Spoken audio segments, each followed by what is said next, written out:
দর্শক আসসালামু আলাইকুম, বরেন্দ্র কণ্ঠের পক্ষ থেকে আপনাদের স্বাগতম জানাচ্ছি। আজকে কৃষি বিভাগ পর্বে এবং আত্মকর্মসংস্থান পর্বে আমরা রাজশাহী মহানগরীর চন্দ্রিমা থানাধীন বাচ্চুর মোড়ের জনাব আলাল ভাইয়ের মুরগির ফার্ম দেখব। ফার্মটি তিনি নিজেকে স্বাবলম্বী করতে, নিজের কর্মসংস্থান সৃষ্টি করতে এবং এলাকার ডিমের চাহিদা, মাংসের চাহিদা ইত্যাদি পূরণ করার বিষয়গুলো মাথায় রেখেই মূলত তিনি এই ফার্মটি পরিচালনা করছেন। আর পাশাপাশি তার কিছু অভিজ্ঞতার গল্প আমরা শুনব। তো আলাল ভাই, আসসালামু আলাইকুম। জি, ওয়ালাইকুম আসসালাম। কেমন আছেন আপনি? আলহামদুলিল্লাহ, আল্লাহ আমাকে যথেষ্ট ভালো রেখেছেন ভাই। আচ্ছা, তো আজকে আপনার কাছ থেকে আপনার এই ফার্মের গল্প, আপনার কর্মসংস্থানের গল্প আমরা ধারণ করব এবং পরিবেশিত হবে বরেন্দ্র কণ্ঠ ইউটিউব চ্যানেলে। তো প্রথমে আমি যেটি জানতে চাইব যে আপনার এই মুরগির ফার্মে বর্তমানে কি পরিমাণ মুরগি আছে?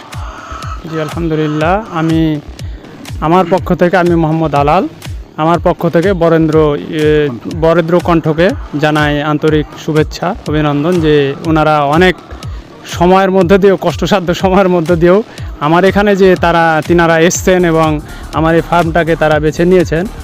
তো আলহামদুলিল্লাহ, আমার পক্ষ থেকে তাদেরকে জানাই আন্তরিক অভিনন্দন। আচ্ছা, ধন্যবাদ। আমরা খুশি হলাম। দর্শকের পক্ষ থেকেও আলাল ভাইকে ধন্যবাদ। তো আপনার এখানে আমরা দুইটি শেড দেখতে পাচ্ছি, শেড দুইটিতে কি পরিমাণ মুরগি আছে? জি আলহামদুলিল্লাহ, আমার এই দুইটি সেটে একটি লেয়ার সাদা, লেয়ার হোয়াইট, এটা হচ্ছে আমার আছে 600 মুরগি নেওয়া ছিল, 650 মুরগি নেওয়া ছিল, সেখান থেকে দু একটা নষ্ট হয়, সেই হিসাবে এখন মোটামুটি 580টার মতো ধরা যায় আর কি, সামথিং কিছু প্লাস মাইনাস। আর যেটা ব্রাউন সেটা 600 নেওয়া ছিল, সেটা তো এরকম 15-20টা হয়তো মাইনাস, 580টা বা 90টা এরকম আছে আর কি। আচ্ছা, ভেরি গুড। 6 দুগুণে 1200, আমি যদি ধরে নিই 1200 মুরগি আছে আপনার, তাহলে আপনি এভারেজে এখন কি পরিমাণ ডিম পাচ্ছেন এবং কতদিন থেকে পাচ্ছেন? এভারেজে ডিম আসলে মুরগি তো অনেক সময় এক এক সময় তোলা হয়। তো মুরগি 4 মাস বয়স থেকে ডিম দেওয়া শুরু হয়, যদি আপনার পরিচর্যাটা ঠিক মানে নিজে হাতে ভালোভাবে দেওয়া যায়, সেক্ষেত্রে 4 মাস থেকে আশা করা যায় আপনার ডিম স্টার্ট হয়। তো সেই ক্ষেত্রে অনেকের 5 মাস হয়ে যায়, এটা নিজের অবহেলা বা কোনো ঘাটতির কারণে, হয়তো ভ্যাকসিন বা ঔষধ, অনেকের তারতম্যের ব্যাপার আছে। তো আমি আলহামদুলিল্লাহ, আল্লাহর রহমতে আমি 120 দিনের মাথাতেই ডিম পেয়েছি। এটা এখন আল্লাহ আমাকে দিয়েছেন এইভাবেই। পরিচর্যাটা আমি নিজের খামার যেহেতু নিজেই দেই। তো এখন আমার সাদা মুরগির বয়স হচ্ছে 16 মাস চলে ডিমের বয়স। আমি এখানে 580 মুরগি থেকে 510টা ডিম পাই এখন, একদম সলিড। আচ্ছা, সাদা মুরগিতে 510টা এভারেজে ডিম তিনি পান। আর লাল ব্রাউনটা আমার মুরগির বয়স হচ্ছে 8 মাস, ডিম দেওয়ার বয়স 8 মাস, এবং ওইটা 4.5 মাস বয়স থেকে আমি ডিম পাওয়া শুরু করেছি। এখন এই মুরগিটি একটু মানে এই বৈরী আবহাওয়ার কারণে লাল মুরগিতে একটু কষ্ট বেশি হয়, তো পরিচর্যাটা অনেক কঠিনভাবে দিতে হয় তাকে। তো এই কিছুদিন আগে একটা যে বৃষ্টি হলো, এই বৃষ্টির কারণে মুরগিগুলো একটু ঠান্ডা ভাব লাগছিল, সেই কারণে আমি এখন ওইটাতেও 500 ডিম মতো পাই আর কি। আচ্ছা, ধন্যবাদ। তাহলে তিনি প্রায় 1200 মুরগিতে 1050 বা 1000 প্লাস তিনি ডিম সংগ্রহ করেন রেগুলার। তো আমরা এসে আলাল ভাইয়ের ফার্মে কোনো কর্মচারী দেখতে পাই নাই। দর্শক, আলাল ভাই ফার্মটি নিজেই পরিচর্যা করে থাকেন। তো এই গল্পটি শুনব, তিনি কেন একাই করেন এবং তিনি কি স্বপ্ন নিয়ে এটাতে কাজ করছেন, সে গল্পটি আমরা এখন শুনছি। জি আলহামদুলিল্লাহ, আমি আলাল। আমি আসলে নিজের ব্যক্তিগত একটু ব্যাপার না বললেই হয় না। আমি শিক্ষিত একজন বেকার যুবক। বেকার জীবনটা যে কি অভিশপ্ত জীবন তা আমি নিজে অবলোকন করেছি। আসলে একসময় বেকার ছিলাম। তো আমি লেখাপড়া শেষ করে যখন চাকরির আশায় ঘুরলাম, তখন Rajshahi to Dhaka, Rajshahi to Dhaka, Rajshahi to Dhaka, এভাবে অনেক যাতায়াতের ব্যাপার একটা আছে, তারপরে খরচের ব্যাপার আছে। বেকার সময় তো টাকা পয়সা সব সময় তো বাসা থেকে নেওয়া যায় না। তো সেই ক্ষেত্রে যখন দেখলাম না চাকরির আশাটা শুধুই সোনার হরিণের মতো, তো সেই ক্ষেত্রে আমি তখন একটু চিন্তা করলাম যে আমি একটু বিদেশে যাব, এরকম একটা চিন্তা করলাম। তো আলহামদুলিল্লাহ আল্লাহ আমার সুযোগ করে দিয়েছিলেন, আমি অল্প সময়ের মধ্যে বিদেশ যেতে পেরেছিলাম এবং বেশ কয়েক বছর ছিলাম। সেখান থেকে কিছু অ্যামাউন্ট নিয়ে এসেছি, আলহামদুলিল্লাহ ভালোই নিয়ে এসেছি আমি। এবং নিয়ে আসার পরে আমি দেখলাম যে আমাকে তো দেশে কিছু করতে হবে, আমি তো আর জামানত টাকা বসে থেকে চলবে না। তো সেই ক্ষেত্রে আমি কি করব চিন্তা করছিলাম। এমত অবস্থায় আমার ছোট ভাই, উনি এই খামারটা স্টার্টিং করেছিলেন উনি। তারপরে তার মানে এই খামারটির প্রাথমিক উদ্যোক্তা আপনার ছোট ভাই? জি জি। তো আমি যখন আসলাম তখন ও আর একটা ব্যবসার চিন্তা ভাবনা করলো যে তাহলে আমি একটা ব্যবসা করি, আপনি একটা দেখেন, আমি একটা দেখি। তো সেই ক্ষেত্রেও থেকে আমি বললাম যে ঠিক আছে, তাহলে তুমি ওইটা করো, আমি এটা করি। তো ও এক সময় আমাকে পুরাটাই হ্যান্ডেলিং দিয়ে দিল, আমাকে দেখায় দিল। আমি তো আর নতুন মানুষ, আমি তো তখন বুঝবো না। তারপরে সে অনেক বছর আগের কথা, কিন্তু আমি দীর্ঘ সময়, আমাদের এই খামারটার বয়স প্রায় 10 বছরের মতো। তো তখন থেকে আমি তার হাতে শিখা আর কি, এবং প্র্যাকটিক্যালি একদম একদিনের বাচ্চা থেকে আমাদের পরিচর্যা আমরা নিজেরাই দিই। তো সেই ক্ষেত্রে আমি এখন একেবারেই একা, যেহেতু আমার ভাই অন্য ব্যবসা দেখাশোনা করেন, আমি এখন এই মুরগিগুলো নিজেই দেখাশোনা করি, নিজেই পরিচর্যা করি, সব এভরিথিং নিজে। তো সেই ক্ষেত্রেও থেকে আমি বলবো যে আসলে ওখান থেকে কিছু ক্যাশ নিয়ে আসার পরে আমি এখানে আচ্ছা, তো এই যে নিজেই পরিচর্যা করেন, কর্মচারী এক দুজন নাই কেন, নিজেই করেন কেন? নিজে করার কারণটা হচ্ছে নিজের কাজের মজা আছে একটা। আপনি নিজের কাজ কিন্তু অন্যকে দিয়ে হয়তোবা যেটা আশা করবেন সেটা নাও পেতে পারেন। হয়তো একটা কর্মচারী রাখলেন, আপনার পানি দরকার এখন, সে 1 ঘন্টা পরে দিল, সেই ক্ষেত্রে কিন্তু ডিমের তারতম্য দেখা দিবে। আচ্ছা, তার মানে খামারের প্রয়োজন অনুযায়ী যে শ্রমটা, যে পরিশ্রমটা, যে কাজটুকু করতে হবে, কর্মটুকু করতে হবে, তিনি বুঝবেন। তিনি নিজের ফার্ম ভালোভাবে করলে, পরিচর্যা করলে সেখান থেকেই মূলত সেটার প্রতিফলন বা ফলাফল পাওয়া যায়, এ আশা থেকে নিজের কাজটি করে থাকেন মানুষ আপনি। খুব ভালো লাগলো। তো তাহলে আমরা যদি আপনার কাছে জানতে চাই, 1200 মুরগিতে রেগুলার কী পরিমাণ ফিড তাদের খাদ্য হিসেবে দিতে হচ্ছে বর্তমানে? জি, এখন আমাদের এটা সাদা লেয়ার হোয়াইট যেটা বলছে, সেটা 90 থেকে 100 গ্রাম খাবে, প্লাস মাইনাস 90, 100 প্লাস মাইনাস। একটি মুরগির জন্য সারাদিনের খাবার 100 থেকে 90 গ্রাম। তো এখন এটা মুরগিটার যদি খাবার চাহিদাটা হয় কি, অনেক সময় নিজের পরিচর্যার উপরে আপনি যদি খাবারটা ওইভাবে দেন, তারা অসুস্থ যদি থাকে মুরগি, খাবারটা কিন্তু ওই পরিমাণ খাবে না। আর আপনার মুরগি যদি সুস্থ থাকে তাহলে 90 থেকে 100 গ্রাম খাবার সে ঠিক খাবে, এবং এই খাবারটা যদি সে ঠিক খায় তাহলে আপনার ডিমটা ঠিক সে উৎপাদন দিবে আপনাকে। এই জন্য আমি নিজে যেহেতু পরিচর্যা করি, কার উপরে নির্ভর করি না, একমাত্র আল্লাহ ছাড়া কোনো কর্মচারীর উপরে আমি যেহেতু নির্ভর করি না, এই জন্য আমি কর্মচারী রাখিও না। সেই ক্ষেত্রে আমি নিজে পরিচর্যা করি, আবার মুরগিটা কি চায় আমি সেটা বোঝার চেষ্টা করি, এবং আমি ঠিক সেইভাবে তাদেরকে খাবার দেওয়ার চেষ্টা করি যেটা প্রয়োজন। চমৎকার। অর্থাৎ মুরগির চাহিদা অনুযায়ী তিনি খাবার পরিবেশন করে থাকেন। তিনি একটি তথ্য দিলেন, একটি মুরগি 90 গ্রাম থেকে 100 গ্রাম পর্যন্ত দিনে খাবার খেয়ে থাকেন, সাথে পানি আছে। আসসালামু আলাইকুম দর্শক মণ্ডলী, হ্যালো হ্যালো।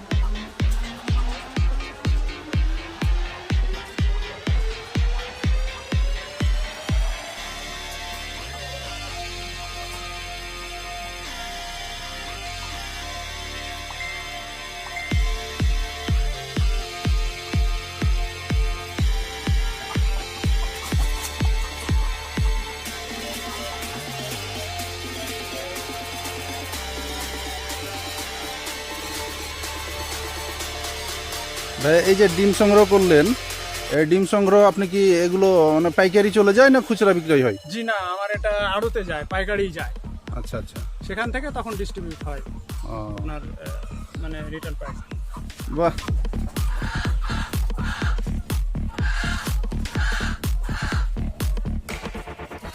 হ্যাঁ দর্শক, শুনছিলেন আলাল ভাইয়ের কথা। তিনি একজন শিক্ষিত বেকার, কিভাবে তার ঝিমিয়ে পড়া স্বপ্নকে বাস্তবায়ন করে চলেছে আপনারা দেখছেন, শুনছিলেন তার কাছ থেকে। আমরা অবশ্যই আলাল ভাইয়ের সফলতা কামনা করি। এখন দেখছেন হোয়াইট লেয়ার অর্থাৎ সাদা লেয়ার মুরগির সেটটি দেখছেন। আমরা কিন্তু পারি এভাবে নিজেকে স্বাবলম্বী করে তুলতে। আপনাকে সহযোগিতা করতে বিভিন্ন আর্থিক প্রতিষ্ঠান, বিশেষ করে ব্যাংকগুলো চেয়ে আছে আপনার দিকে। তাই একটু ভাববেন কি?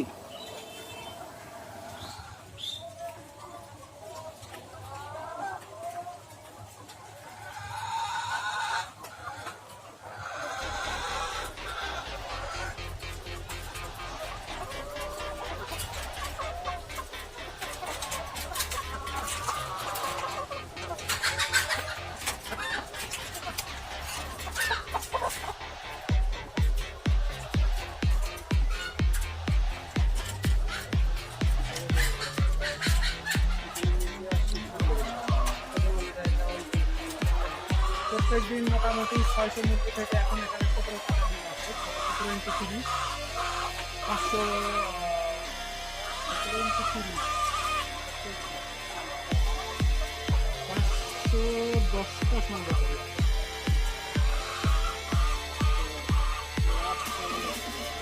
বাজারের উপরে নির্ভর, হ্যাঁ সেটা বাজারের উপরে নির্ভর। ডিমের দাম যদি বেশি থাকে তাহলে সেটা লাভ তখন পার করে একই রেট ভাবে হয়। বাজারের রেট প্রত্যেক দিন আমার ফিড লাগে হচ্ছে 2টা মেলে, মানে 1200 মিটার, কিন্তু একটা হিসাব করতে, আর একটা হিসাব করলে হিসাব করতে হবে 100 থেকে 110 গ্রাম, এই হিসাবে হিসাব করতে হবে। যদি ইয়া করা হয় তাহলে আমার 2টা মেলে আগে হচ্ছে 1200 মুরগি।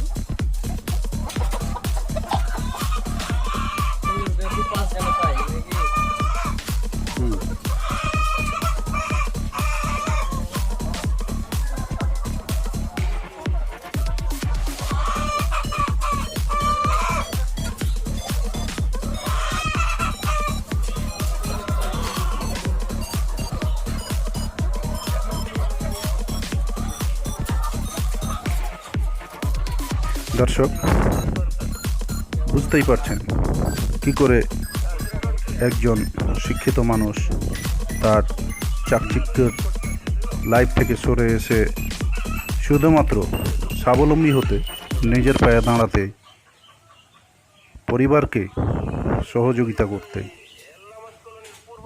একটি কর্মসংস্থান তৈরি করতে পারে। দেখছেন আলাল উদ্দিনের পোলট্রি খামার।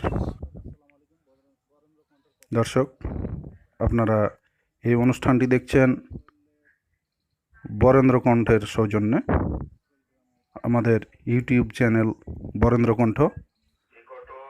আপনাদের আশা করি ভিডিওটি আপনাদের ভালো লাগবে, কাজেই আমাদের সাথেই থাকুন। যদি এই ভিডিওটি পছন্দ হয়, ভালো লেগে থাকে, তাহলে অবশ্যই এই চ্যানেলটি সাবস্ক্রাইব করবেন এবং আমাদের উৎসাহ দেবেন। বরেন্দ্র কণ্ঠ সবসময় উন্নয়নমুখী, কর্মসংস্থানমুখী ভিডিও প্রচার করে থাকে। বরেন্দ্র কণ্ঠ একটি অনলাইন সংবাদ ভিত্তিক ইউটিউব চ্যানেল। এখানে সংবাদ সহ যে কোনো বিনোদন পেতে আমাদের সাথেই থাকুন।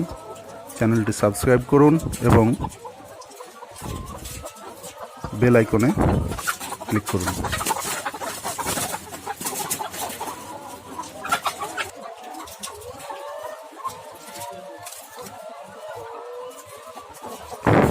আপনারা জানেন বর্তমানে কিন্তু ডিমের বাজার অত্যন্ত হাই। পোলট্রি মুরগির বাজার, ডিমের বাজার অত্যন্ত ঊর্ধ্বমুখী। এই বাজারে বর্তমানে খামারিরা বেশ লাভজনক অবস্থায় আছে। তাই এত সুন্দর একটি সম্ভাবনাকে আপনিও কাজে লাগাতে পারেন। তাই আর বসে থাকা নয়। সিমটম আছে, যে সিমটমটা দেখে আপনাকে বুঝতে হবে যে এটার এখন এই প্রতিষেধক দরকার, তখন ওই অনুযায়ী আপনাকে ওষুধটা ব্যবহার করতে হবে এবং সেই অনুযায়ী আপনি তখন ট্রিটমেন্টটা দিবেন। তাছাড়া এমনিতেই সবসময় এটা দরকার হয় না। এবং পরিচর্যাটা যদি আপনার ঠিক থাকে তবে রোগ ব্যাধিটাও একটু কম হয় সময় মতো। তো বালাই ব্যবস্থাপনা, আপনার খামারে রোগ প্রতিরোধ, বালাই ব্যবস্থাপনা, চিকিৎসা বিষয়ে বা এদের পিছনে চিকিৎসা বিষয়ে কি কি সেবা দেওয়া প্রয়োজন পড়ে বা অসুখ বিসুখের সংক্রমণ কতটুক, এটুকু একটু বলবেন। জি, অসুখ বিসুখের ব্যাপারটা হচ্ছে আসলে এটা সম্পূর্ণই আলাদা। অসুখ তো থাকবে, একটা জীবন, যেহেতু একটা জীবনের জন্য কিন্তু অসুখ বিসুখ থেকেই থাকে। মানুষ যেমন সুস্থ থাকলে তো তার কোনো ঔষধ খাওয়ার প্রয়োজন হয় না, তখন যে অসুস্থ হয় তখন তার কিন্তু ডক্টরের কাছে যাওয়ার প্রয়োজন পড়ে, তারপরে তার বিভিন্ন ঔষধের প্রয়োজন পড়ে, তখন সেটা সে ট্রিটমেন্টের দ্বারাই বুঝতে পারে। তো আমিও তাই, ঠিক আমি যেহেতু নিজে খামারটা পরিচর্যা করি, তো সেই ক্ষেত্রে আমি বুঝি যে আমার মুরগির সিমটমটা আগে দেখতে হয়। মুরগি অসুস্থ হলে সেটার সিমটমটা কিন্তু কিছু বোঝা যায়। যে ব্যবসা করেন তারা, নতুন মানুষ যারা, তারা হয়তো বুঝতে পারবেন না, কিন্তু একটু এক্সপায়ার হয়ে গেলে সে কিন্তু বুঝতে পারবে যে তার। তো তাহলে মুরগির যদি অসুস্থতা পরিলক্ষিত হয় তখন আপনি সেই মতো ব্যবস্থা নেন। তার আগে থেকেই কিছু ট্রিটমেন্ট আছে, যেটা আপনার মান্থলি, যেমন ভ্যাকসিনের ব্যাপার আছে, এটা মান্থলি দিতেই হবে আপনাকে। তাছাড়া এমনিতেই রোগ প্রতিরোধ যেটা, সেটারও কিছু ট্রিটমেন্ট আছে। আর রোগ লক্ষণ থাকে, এই লক্ষণটা যখন আপনি লক্ষ্য করলে, আপনি নিজে পরিচর্যা করলে সেটা বুঝতেই পারবেন যে আমার মুরগিটা এটা আসছে, ভবিষ্যতে আমার এটা ইফেক্টেড হবে। সেখান থেকেই কিছু আপনি তখন একটা ট্রিটমেন্ট দিতে হবে। বাহ, সুন্দর। দর্শক, কথা বলার মাঝে আমরা একটু মুরগিদের যে ডাক, চিৎকার, এইটুকু একটু শুনবো, আপনারা শুনুন।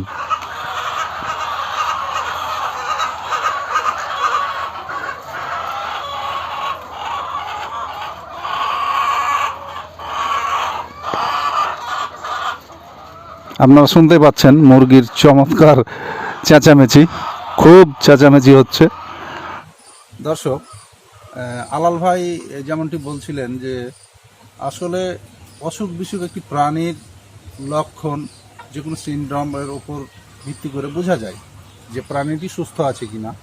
তো ঠিক তেমনই তার দুটি সেডে মুরগির খামার, তিনি নিজে পরিচর্যা করেন, অতএব তিনি বুঝেন যে তার মুরগিগুলো সুস্থ আছে কিনা।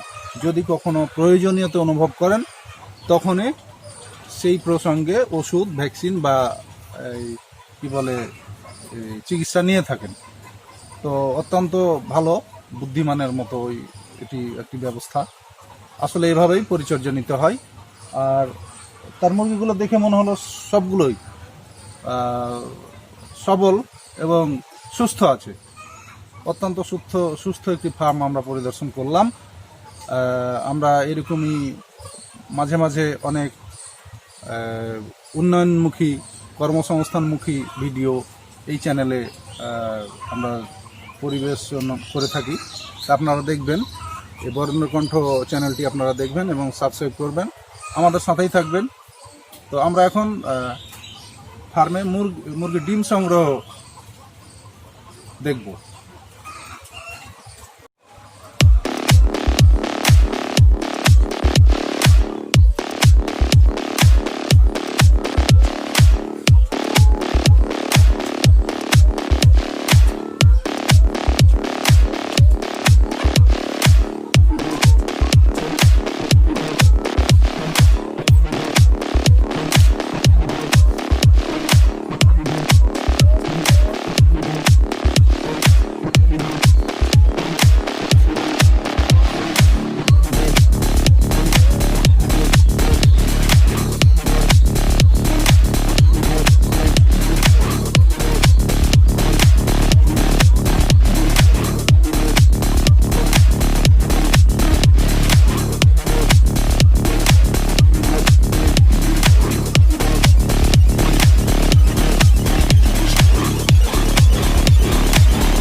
দর্শক, আমরা এতক্ষণ আলাল ভাইয়ের মুরগির ফার্মের সাদা এবং ব্রাউন কালার লেয়ার মুরগির চাষ, পালন, পরিচর্যা, ডিম সংগ্রহ ইত্যাদি বিষয়ে দেখলাম এবং তার কাছ থেকে শুনলাম।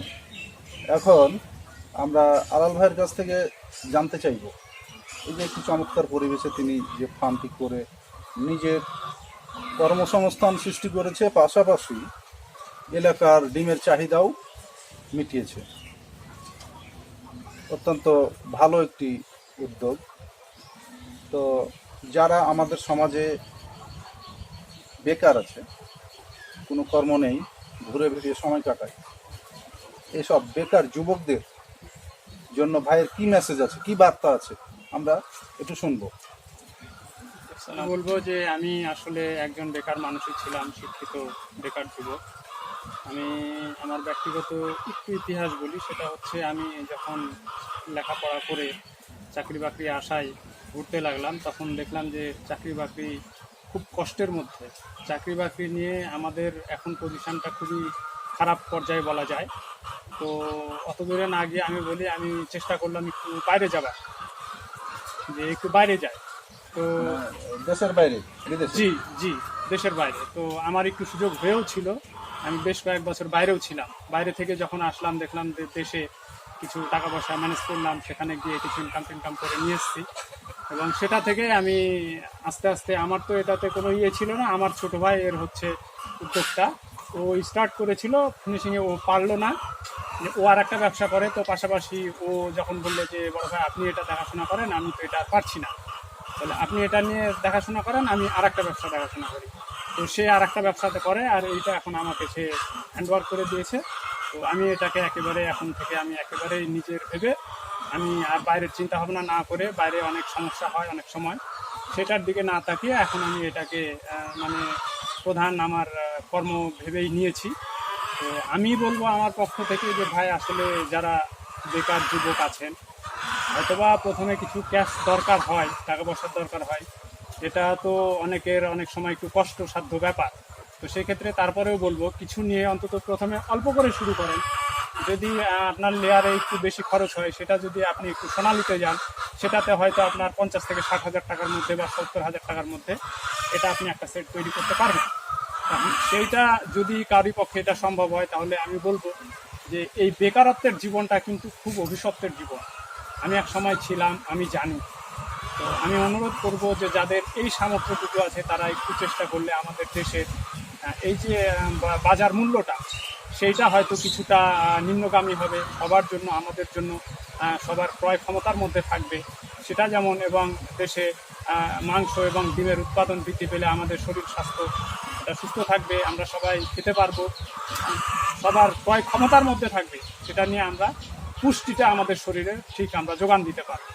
অর্থাৎ চেষ্টা করলে খুব বেশি বাজেট লাগে না, চেষ্টা করলে বেকাররা এক্ষেত্রে কর্মসংস্থানে নিজের পায়ে দাঁড়াতে পারে। জি জি জি, একেবারে অল্প খরচের মধ্যে একটা ইয়ে করতে পারে। তো আমি অনুরোধ করবো যে যাদের এই সমস্যা আছে, তারা যেন বেকার না থেকে এই সুযোগটা নেন।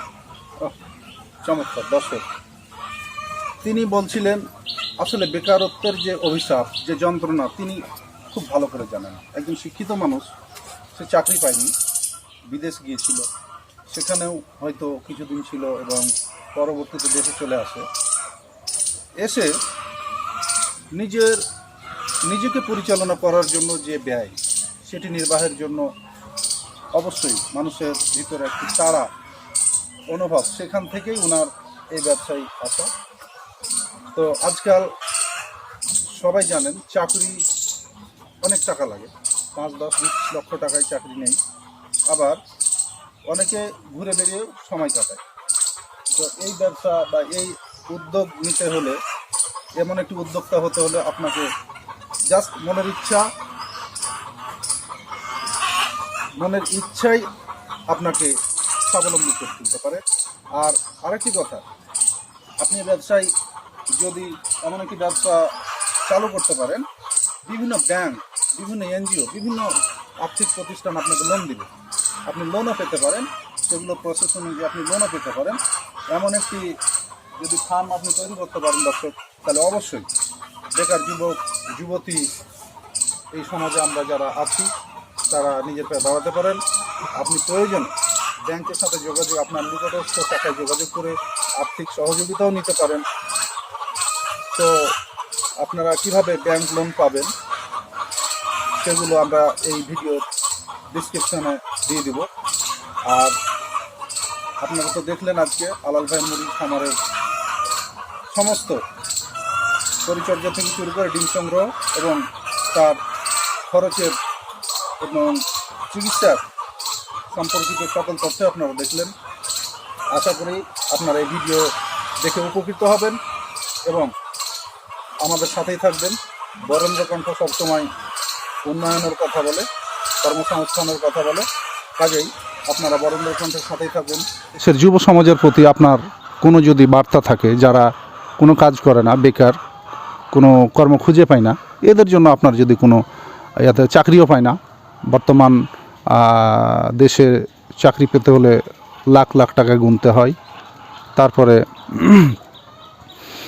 এছাড়াও আরও নানাবিধ জটিলতা আছে।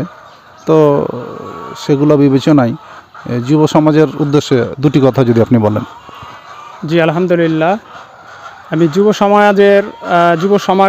যুবকদের প্রতি, আমি যারা বেকার তাদের প্রতি আমার অনুরোধ যে যারা আসলে বেকার তাদের যদি কোনো ধরনের একটু ক্যাপাসিটি থাকে, বলতে কিছু ক্যাশ ক্যাপিটাল এখন যে সবাই, তাতে করে কিন্তু অনেকের কাছে নিজের কাছে না থাকলেও অন্তত বাসা থেকে কিছু টাকা পয়সা ম্যানেজ করে নিয়ে একটা কর্মসংস্থান, গ্রামের মানুষ সাধারণত সবারই 2 কাঠা 5 কাঠা জায়গা থাকেই, কিন্তু এটাতে জায়গাটাও বেশি লাগে না। আপনার 30 ফিট বাই 30 ফিট জায়গা হলেই কিন্তু একটা আপনি সুন্দর মুরগির খামার গড়ে তুলতে পারেন। হয়তো 500 করে করেন, 300 করে করেন, তো অন্তত নিজের বেকারত্বটা এটা থেকে অনেকটাই লাঘব হয়ে যাবে। চাকরির অন্বেষায় আপনাকে দৌড়তে হবে না, চাকরির আশায় আপনাকে থাকতে হবে না, মানে চাকরির জন্য আপনাকে হন্যে হয়ে ঘুরতে হবে না। আপনার নিজের বেকারত্বটা অন্তত দূর করে আপনি কিছু নিজের কর্মসংস্থানের ব্যবস্থা হবে, পাশাপাশি আপনার পরিবারের কিছু ঘাটতি, যেমন খাদ্য পুষ্টি, যেগুলো ডিম থেকে, গোস্ত থেকে যেটা আসে, সেটা আপনি নিজে পূরণ করতে পারবেন, প্লাস আপনি সমাজে দিতে পারবেন, বাজারে দিতে পারবেন। সেটা থেকে যদি আমরা এভাবে উত্তরোত্তরভাবে উৎপাদন করতে পারি, তাহলে আমাদের সবার ক্রয় ক্ষমতার মধ্যে আসলে আমরা সেটা সবাই ব্যবহার করতে পারবো, খেতে পারবো, আমাদের রোগ প্রতিরোধ ক্ষমতা বাড়াতে পারবো। তাহলে এই পুষ্টি সম্বন্ধে যে পুষ্টির যে ঘাটতিটা, সেটা আমরা এখান থেকে অনেকটাই লাঘব করতে পারবো। আচ্ছা, তো ধন্যবাদ আলাল ভাইকে। হ্যাঁ দর্শক, যেটি বাস্তবতা আলাল ভাইয়ের মুখ থেকে বেরিয়ে এসেছে, তিনি একসময় চাকরির জন্য অনেক ছোটাছুটি করেছেন, হয়নি। কারণ আপনারা সবাই জানেন, আমাদের দেশের শিক্ষিত বেকার যারা, তারা সবাই জানে আসলে একটি চাকরি পেতে কী পরিমাণ বেগ পেতে হয়। তারপরও নানাবিধ কারণে অনেকে ব্যর্থ হয়ে যায়, হয় না?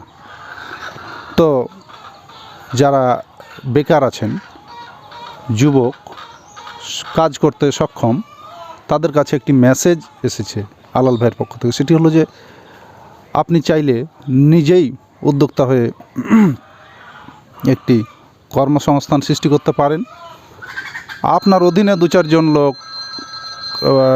কর্ম করতে পারে এবং আপনি এরকম একটি খামার দিলে যে কোনো ব্যাংক এবং আর্থিক প্রতিষ্ঠান আপনাকে সহযোগিতা করবে। ইদানিং অনেক ব্যাংকই এসব উদ্যোক্তাদের স্বাগত জানাচ্ছে, তারা পাশে দাঁড়াচ্ছে। আপনি চাইলে তাদের সহযোগিতা নিয়েও কাজ করতে পারেন। তো আমরা এই ভিডিও ডিসক্রিপশনে আপনাদের লোন পাওয়ার পদ্ধতি, কোথায় পাবেন, এইসব বিষয়গুলো দিয়ে দিব। দর্শক আপনারা দেখে নেবেন। আর এই বরেন্দ্রকণ্ঠের সাথেই থাকবেন। বরেন্দ্রকণ্ঠ সবসময় উন্নয়নমূলক, কর্মসংস্থানমূলক এবং এর সুস্থ বিনোদন চর্চা বিষয়ে কথা বলে। তো ইউটিউব চ্যানেল বরেন্দ্রকণ্ঠ আপনারা সাবস্ক্রাইব করবেন এবং আমাদের সাথেই থাকবেন। তো আজকে এই অনুষ্ঠান থেকে বিদায় নিচ্ছি। ধন্যবাদ সবাইকে। আলাল ভাই, আপনাকেও ধন্যবাদ। বরেন্দ্রকণ্ঠের পক্ষ থেকে আপনার খামারের সাফল্য কামনা করছি। ধন্যবাদ আপনাকে। আলহামদুলিল্লাহ, আমিও বরেন্দ্র কণ্ঠকে ধন্যবাদ জানাই যে আমার খামারে ওনারা এত অসময়ের মধ্যে দিয়েও সময় দিয়েছেন এবং এই জিনিসটিকে তারা যেন আরও ভালোভাবে উত্থাপন করেন আরও বিভিন্ন জায়গায় গিয়ে, তাহলে হয়তো আমাদের দেশের বেকার যুবক যারা তারা হয়তো অগ্রসর হইতে চেষ্টা করবে। তো আমি তাদেরকে আমার পক্ষ থেকে বরেন্দ্র কণ্ঠকে আন্তরিক অভিনন্দন। জি, ধন্যবাদ। আসসালামু